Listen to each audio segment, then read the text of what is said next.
Би маш олон удаа алдсан. Зах зээл дээр бүтлгүүтэж, шаналж, стресстэх бүртээ өөртөө итгэлгүй болсон мөчүүд надад зөндөө байсан. Гэхдээ би нэг зүйлийг ойлгосон. Бүтлгүүтлэг гэдэг бол төгсгөл биш юм байна гэж. Харин ч илүү ухаалгаар дахин эхлэх дохой юм. Хүн бүр л ундаг, алддаг. Бас бүтлгүүтдэг. Ялангуяа энэ зах зээл дээр бүтлгүүтэж алдаж үзээгүй хүн гэж байхгүй.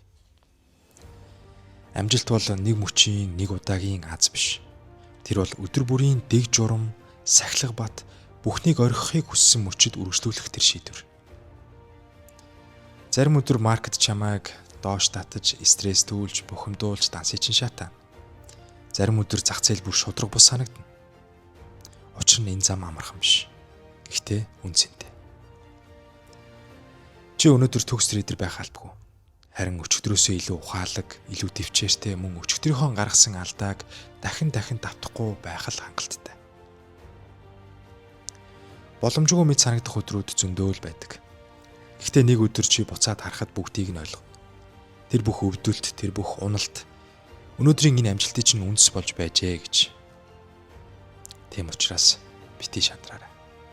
Учир нь бүхий л амжилтанд хүрэх гэж буй хүмүүс чамтай адилхан байгаа гэдгийг